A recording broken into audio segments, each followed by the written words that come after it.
Telangana CM Revanth Reddy మాట్లాడుతున్నారు, live లో చూద్దాం.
పాత్రికేయ మిత్రులకు నమస్కారం.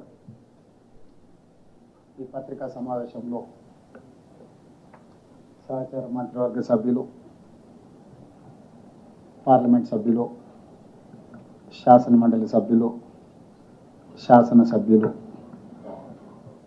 ఈ పత్రికా సమావేశంలో పాల్గొని కేంద్ర ప్రభుత్వం తెలంగాణ రాష్ట్ర ముఖ్యమంత్రిగా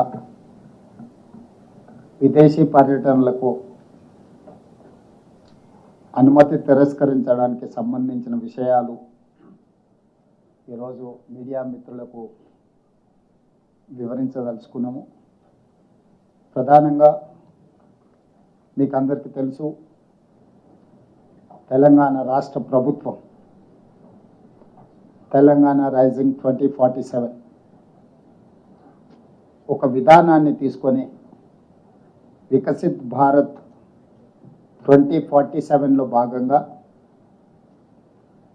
100 సంవత్సరాలు స్వతంత్ర ఉత్సవాలను జరుపుకునే సందర్భానికి దేశ ఆర్థిక వ్యవస్థ $30 ట్రిలియన్ ఎకానమీగా మార్చాలని ఏ లక్ష్యంతోనైతే పనిచేస్తుందో రాష్ట్రాల కలయికనే కేంద్ర ప్రభుత్వము భారతదేశ సార్వభౌమాధికారానికి ప్రజాస్వామ్యం ఇచ్చిన స్ఫూర్తి. దీంట్లో భాగంగా విదేశీ పర్యటనల ద్వారా ముఖ్యంగా తెలంగాణ రైజింగ్ సంబంధించి తెలంగాణ రాష్ట్రాన్ని అభివృద్ధి పదం వైపు నడపాలన్న ఆలోచనతోటి విద్య, క్రీడలు, విదేశీ పెట్టుబడులను ఆకర్షించడం ద్వారా తెలంగాణ రాష్ట్ర ఆర్థిక పురోభివృద్ధిని ముందుకు తీసుకెళ్లాలన్న లక్ష్యంతో తెలంగాణ రాష్ట్ర ప్రభుత్వం ఒక ప్రణాళికబద్ధంగా కార్యాచరణను తీసుకొని ముందుకు వెళ్తున్నది. ఈ కార్యాచరణలో భాగంగానే ఈరోజు విదేశీ పర్యటన నిర్ణయించుకొని విదేశాంగ మంత్రిత్వ శాఖను ముఖ్యమంత్రి కార్యాలయం సంప్రదించి తెలంగాణ రాష్ట్ర ప్రభుత్వం తరఫున విదేశీ పర్యటనను ఖరారు చేసుకోవడానికి గతంలో జరిగింది. ఇప్పుడు కూడా అదే ప్రయత్నం మేము చేయడం జరిగింది. దురదృష్టవశాత్తు కేంద్ర ప్రభుత్వము ఇంగ్లాండ్కు అనుమతి ఇచ్చి అమెరికా పర్యటనను తిరస్కరించింది.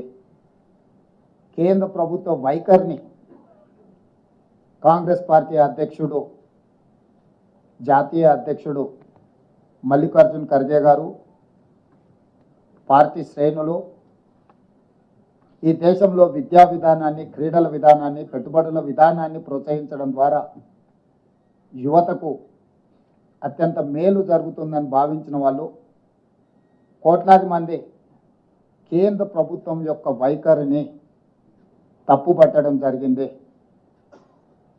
ఈ సందర్భంగా మినిస్ట్రీ ఆఫ్ ఎక్స్టర్నల్ అఫైర్స్ నా పర్యటనను తిరస్కరించడమే కాకుండా కేంద్ర ప్రభుత్వంలో అధికారంలో ఉన్న రాజకీయ పార్టీకి సంబంధించిన నాయకులు కూడా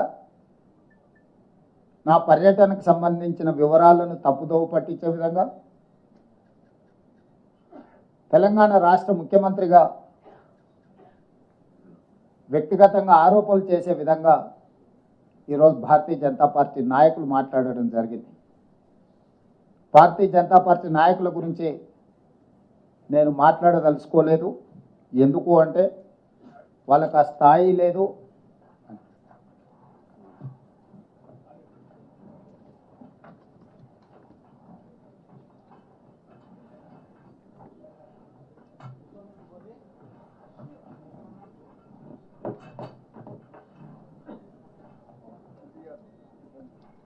సమావేశంలో ఉప ముఖ్యమంత్రి బట్టి విక్రమార్క గారు, పెద్దలు ఉత్తమ్ కుమార్ రెడ్డి గారు కూడా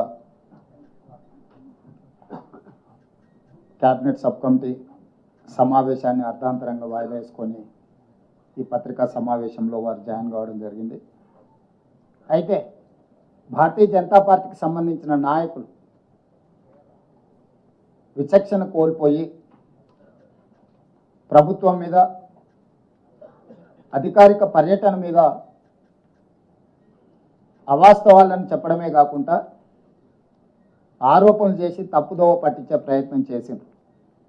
కాబట్టి ఈరోజు భారతీయ జనతా పార్టీ నాయకుల విషయంలో నేను స్పందించదలుచుకోలేదు. ఇది రెండు ప్రభుత్వాలు, ప్రజాప్రతినిధులు సంబంధించిన అంశం.